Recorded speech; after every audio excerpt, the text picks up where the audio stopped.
pain. Excruciating, burning pain coursed through my body as I dragged myself into the transport pod.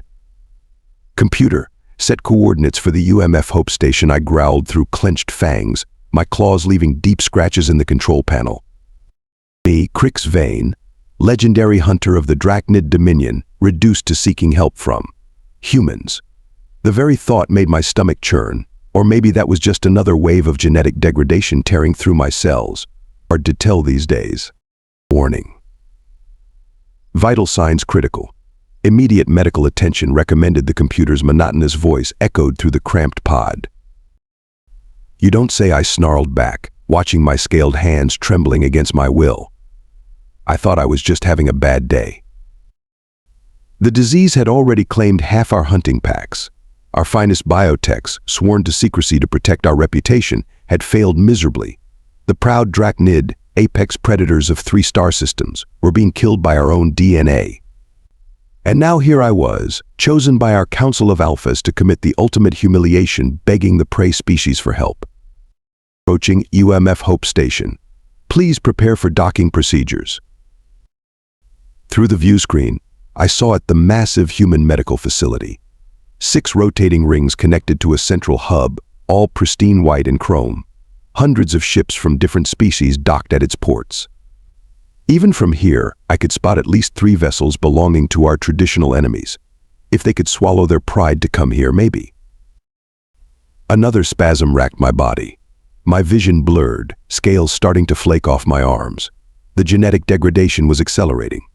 Our scientists estimated 2 months before total species collapse. 2 months to overcome millennia of pride and prejudice. Docking complete. Welcome to UMF Hope Station. Please proceed to quarantine and assessment. I stumbled out of the pod, my usual graceful hunter's gait reduced to a pathetic shuffle. The station's gravity felt wrong, the air too thin. Or maybe that was just my body failing again. A group of smaller aliens scattered as I passed, their fierce scent almost making me laugh. If they only knew how weak the mighty Draknid had become. The quarantine chamber door hissed open, revealing a human female in a white coat. She didn't flinch at my appearance, 8 feet of scaled predator, with retractable claws and enough teeth to shred her in seconds. Instead, she smiled and consulted her datapad. "Krix Vane? I'm Dr. Nash.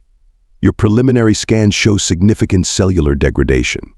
You've made the right choice coming here." I wanted to snap at her, to show her proper Draknid pride. Instead, I collapsed to my knees, darkness creeping at the edges of my vision. "Help me," I managed to rasp out before everything went black. The mighty Krix Vane's first meeting with humanity was face down on a quarantine chamber floor. How wonderfully symbolic. I regained consciousness to the steady beep of medical monitors and the murmur of human voices. The room smelled of antiseptic and something else, a scent that made my nostrils flare. Fear. Not from the humans, but from other patients nearby. Good to know I could still inspire terror while flat on my back. "Our patient's awake," a male voice announced. "Vitals stabilizing." Opening my eyes, I found myself in what the humans called a recovery suite. Through the massive observation window, I could see one of the station's rotating rings slowly turning against the backdrop of stars. Medical drones zipped past, carrying supplies between departments. The scale of this place was impressive, though I'd rather swallow my own tail than admit it. "Welcome back, Mr. Vane." Dr. Nash stepped into view, accompanied by a male human with silver-streaked hair. "This is Dr. Marcus Chen, our chief geneticist. How are you feeling?" Like I got stomped by a herd of Grax beasts, I rumbled, trying to sit up. My muscles screamed in protest. "And it's Hunter Vane. We don't use such informal titles." Dr. Chen raised an eyebrow. "The hunter becomes the patient. There's probably a metaphor in there somewhere." "Marcus," Dr. Nash warned, but I could see the corners of her mouth twitching.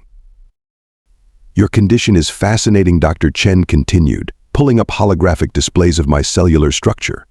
"The genetic degradation is attacking your predatory traits first: enhanced muscles, reinforced bone structure, specialized hunting organs. It's almost like our own evolution is turning against us," I finished bitterly. "Our scientists discovered that much before they ran out of ideas. And lives." The humans exchanged glances. Dr. Nash's expression softened with what looked like pity, making my scales itch with shame. The mortality rate among your researchers. Total, I growled. They became their own test subjects in the end. Noble deaths, but useless ones. That stops now, Dr. Chen said firmly. We've already mapped the degradation pattern. It's similar to a case we handled for the VRX swarm last year, different trigger, but comparable genetic cascade failure. A harsh laugh escaped me. The VRX, those hive-mind insects? You're comparing the mighty Draknid to buzzbugs. Those buzzbugs, Dr. Nash cut in sharply, are alive because they were willing to accept help. Your pride might feel wounded, Hunter Vane, but I suspect death would wound it more permanently.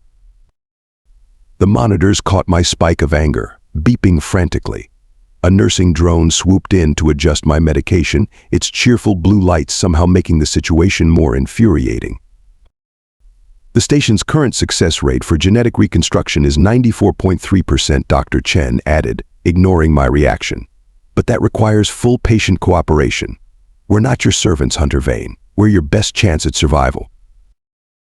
I stared at them both, these soft, prey-evolved creatures who dared to speak to me as equals.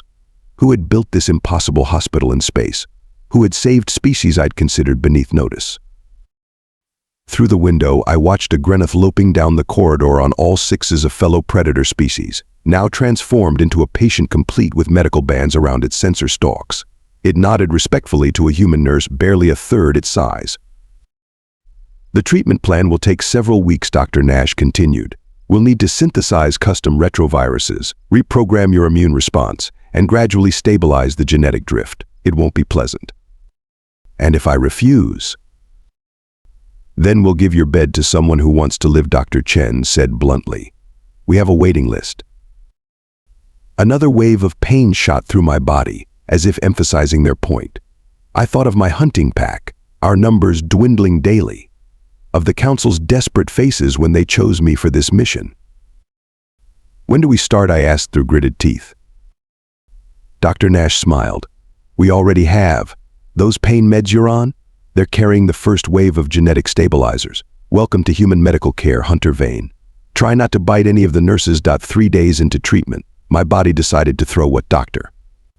Nash called a spectacular biological tantrum. My temperature skyrocketed, scales dropping off in patches, organs threatening to shut down. The humans moved me to intensive care, their machines screaming almost as loudly as I was. His system is rejecting the stabilizers. Dr. Chen's voice cut through my delirium. We need to adjust the viral payload before his immune system completely crashes. Draknid biology, I choked out. Too superior for your primitive methods. Oh yes, absolutely superior, Dr. Nash shot back, prepping another injection. That's why you're turning into genetic soup on my watch. Quick, someone alert the medical journals. Through the haze of pain and drugs, I heard laughter, deep, resonant, and definitely not human. Turning my head, I saw my intensive care neighbor for the first time. A massive Krix warrior, half cybernetic, with battle scars across his armored hide.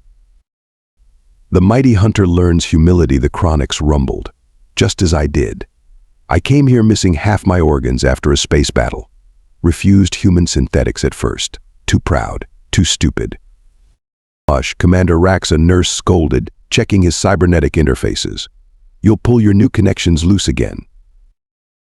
These humans, Rax continued, ignoring her. They combined organic and mechanical medicine in ways our top scientists thought impossible. Now look, I am stronger than before, and more importantly, alive. Another spasm hit me. Dr. Chen barked orders as medical drones swarmed around my bed, their sensors painting the air with diagnostic beams. A Slick's car healer slithered in to assist, its photosynthetic tendrils glowing with borrowed human medical tech. Their understanding of cross-species biology surpasses anything in known space, the Slick's car whispered, voice like rustling leaves. They evolved as persistence predators, did you know? Not through strength or teeth or claws, but through learning, adapting, understanding their prey. Now they use that same relentless pursuit to heal. Less chatting, more helping, Dr. Nash snapped. Hunter Vane, I need you to focus. Your body is fighting us because it still thinks it's under attack. Work with the stabilizers. Visualize them repairing your DNA. That's not how medicine works, I gasped. Actually, with your species' neural cellular connection, that's exactly how it works, Dr. Chen corrected. Your hunting instincts influence your biology. Right now, you're treating our cure like prey. Stop hunting, start healing. It sounded like nonsense. But around me, I saw the evidence. A Vrex's queen surgeon using human techniques to heal a species that wants prey. The Krix commander with his perfectly integrated cybernetics. The Slick's car healer adapting human medical knowledge into its own ancient practices. Their greatest weapon was never their technology, Rax commented. It was their drive to understand. To solve problems none of us thought could be solved. Did you know they cured their own genetic diseases centuries ago? Mastered cellular reconstruction before they reached their second moon. My vision swam. The pain was excruciating now, but different. Not the agony of defeat, but the burn of transformation. Like molting season cranked up to impossible levels. That's it, Dr. Nash encouraged. CRP levels dropping. Genetic stability increasing by 3%. Keep going. Humans, I managed to growl, always had to be clever, didn't they? Too soft to survive otherwise. Says the patient to the doctor. Dr. Chen replied dryly. Now be quiet and let us save your superior Draknid hide. As consciousness faded again, I heard Rax's rumbling laugh. Welcome to the future, Hunter. It looks nothing like we expected. The last thing I saw was Dr. Nash's determined face, illuminated by the glow of medical displays showing my DNA slowly, impossibly, beginning to heal. Today's agenda includes genetic therapy, cellular regeneration, and learning how to not growl at the nursing staff, Doctor. Nash announced, sweeping into my room with her usual irritating cheer. We're also bringing in a special consultant. Another human to poke at me, I grumbled, watching my latest batch of scales regrow. At least they were the right color now. Last week's batch came in pink. Not exactly. Dr. Chen entered, followed by someone I never expected to see in a medical facility, a human child. She looked about 8 standard years old, clutching a stuffed animal and wearing a miniature doctor's coat. Hunter Vane, meet Sophie Chen, my daughter, and more importantly, our resident expert in genetic architecture modeling. I blinked all 3 sets of eyelids. You're joking. I never joke about science, Dr. Chen replied.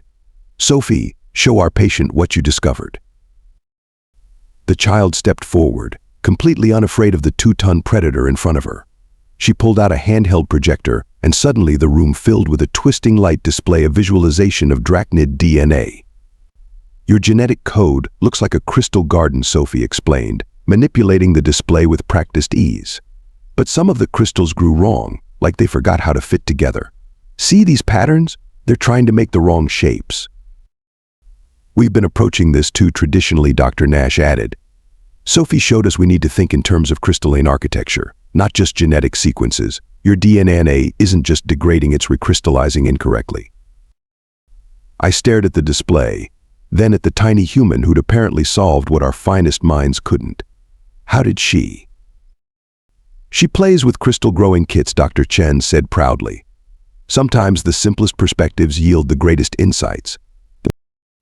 Speaking of insights, Dr. Nash pulled up my latest test results. Your body's accepting the new treatment protocols much better. How are you feeling about that? Like my ancestors are collectively disowning me, I admitted. But alive. Very confusingly alive. The truth was, each day of successful treatment felt like both victory and defeat. My body grew stronger as my pride grew weaker.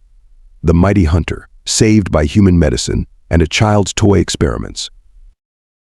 Your cellular reconstruction is at 47%, Sophie announced, still playing with the DNA display. That's really good. Want to see something cool? Watch what happens when I do this. She twisted her hands and the display shifted, showing the progression of my treatment. The crystal patterns slowly realigned, taking on new configurations that somehow looked both alien and natural. We're not just stopping the degradation, Dr. Chen explained. We're helping your DNA remember its original pattern while preventing the flaws that caused this crisis. Think of it as genetic physical therapy. The mighty Draknid I mused, being taught to walk again by humans.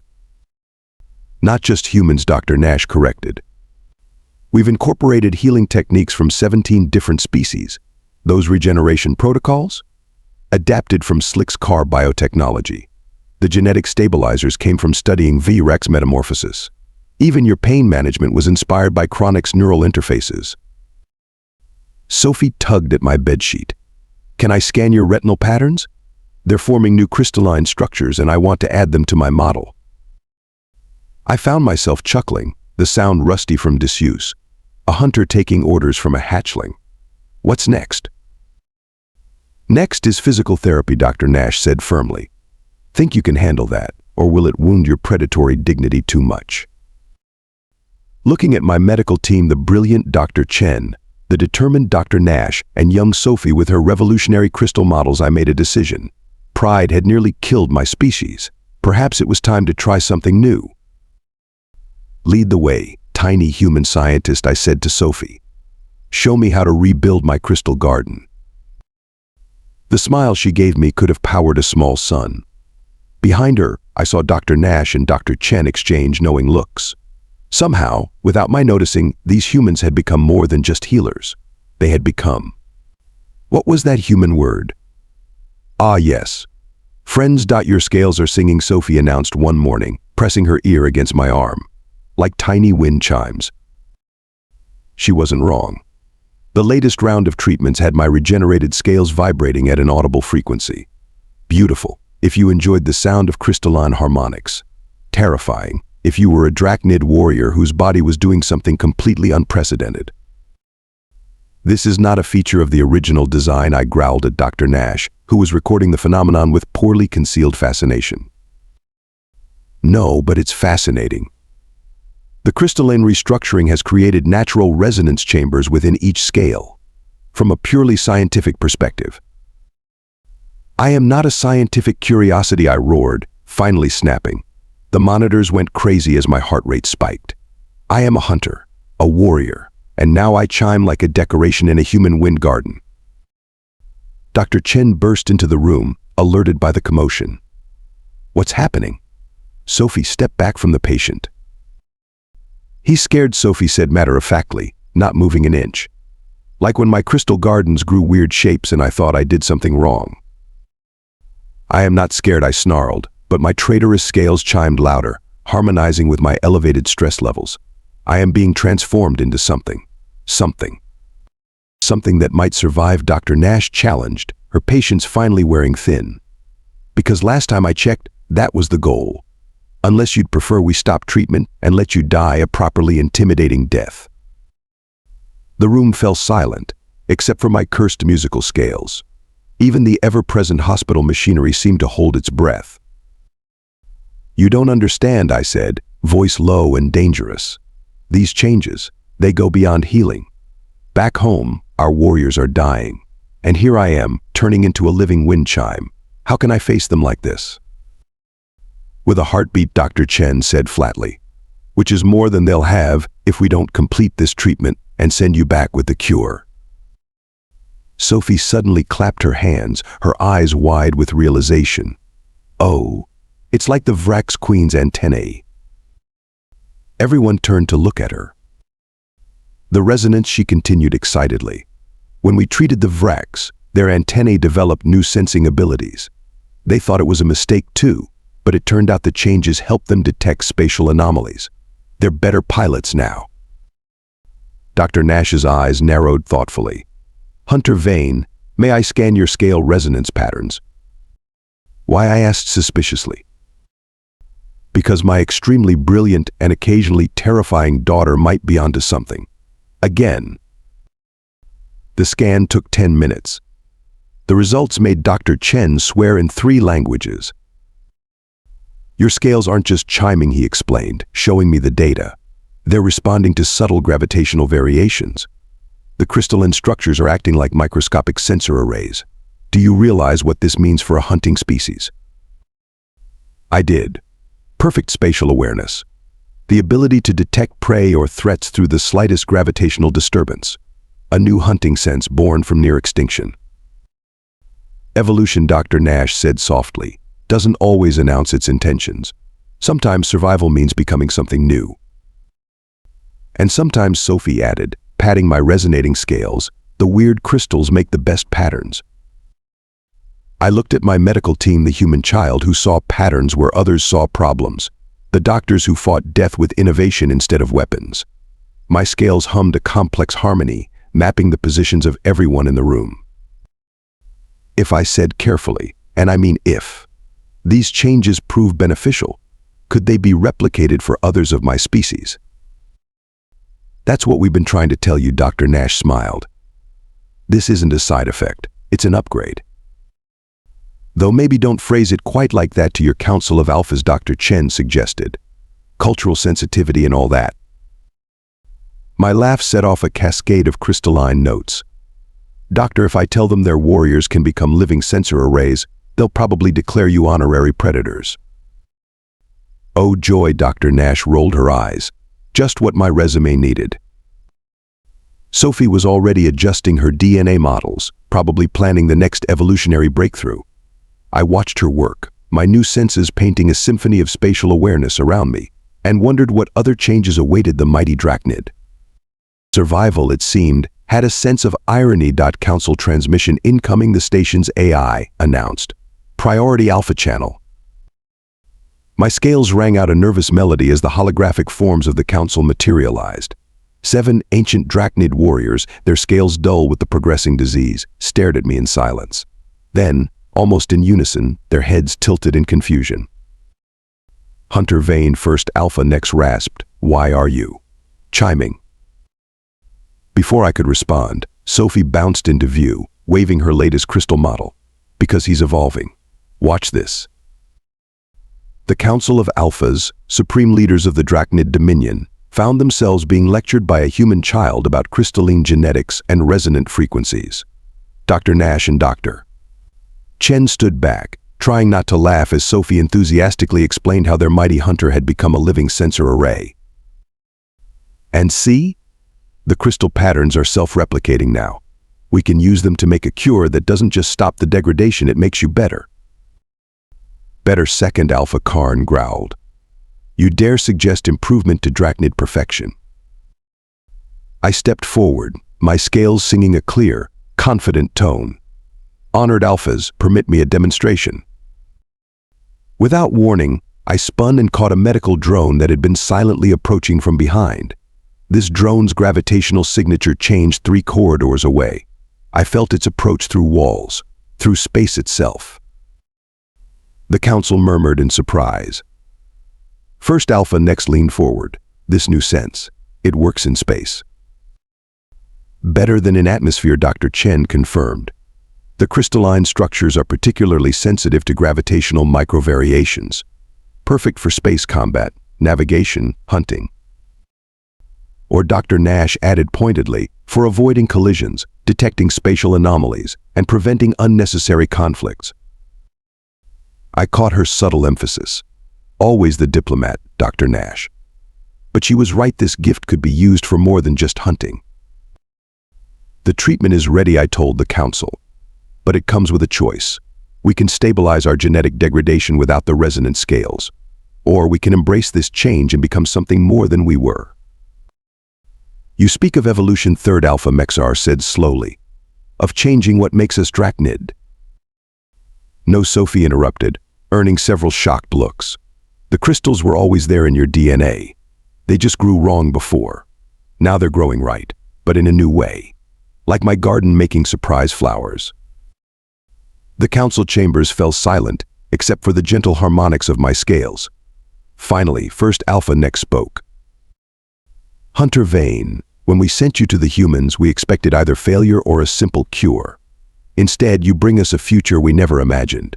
Your human doctors have done the impossible. They have given the great hunters of space a new way to hunt. And perhaps Dr. Nash suggested carefully, a new way to see the galaxy? These sensory abilities could revolutionize space exploration, scientific research. Diplomacy, Dr. Chen added with a slight smile. The council exchanged looks. Then, to my shock, First Alpha next bowed his head to the medical team. The Draknid Dominion acknowledges its debt to human medical science. We accept your treatment with all its evolutionary advantages. Furthermore, we propose a permanent exchange of medical knowledge between our peoples. Dr. Nash's professional composure cracked into a genuine smile. The UMF Hope Station would be honored. One condition, Second Alpha Karn rumbled. The little one. The crystal speaker. She continues to advise on Draknid medical matters. Sophie beamed. Can I study how the crystals work in space? And maybe make them change colors too? Oh, and... Sophie, Dr. Chen warned, but he was grinning. My scales sang a complex melody of amusement, pride, and something else, hope perhaps. The mighty Draknid, saved by human persistence, a child's insight, and the willingness to become something new. Treatment protocols are ready for transmission, Dr. Nash announced. Shall we begin saving your species, honored alphas? The council's response was unanimous. As the data transfer began, I looked at my human medical team, my friends, and realized that sometimes the greatest hunt leads you exactly where you need to be. Even if where you need to be is a human medical station, covered in musical scales, letting a child teach you how to evolve. 6 months after my treatment, I stood in the observation deck of UMF Hope Station, my scales singing a gentle harmony with the station's vibrations. Below me, a Draknid medical vessel docked alongside ships from 20 other species. The sight still amuses me, predator and prey seeking healing under the same stars. Sophie visits often, now holding the unique title of Chief Crystal Architecture Consultant to the Draknid Dominion. She's already talking about applying her crystal theories to other species. Dr. Nash jokes that they'll have to build a new wing just for Sophie's projects. The human's reputation has changed among the predator species. Now when we speak of them, it's not with dismissal but with respect. They hunt death itself with the same relentless determination their ancestors used to chase prey across ancient savannas. Last week, a young Krix warrior asked me why my scales chime. I told him it's the sound of pride transforming into wisdom. He didn't understand. He will, though. They all do, eventually. Dr. Chen still sends me bad jokes about musical scales. Dr. Nash keeps asking for volunteers for her xenobiology lectures. And somewhere in the vast reaches of space, countless beings live because humans never learned when to give up on saving lives. Me? I'm still a hunter, but now I hunt knowledge instead of prey. It's a better hunt, I think. Much better. And my scales sing the story of how humanity taught the galaxy's greatest predators a new way to survive,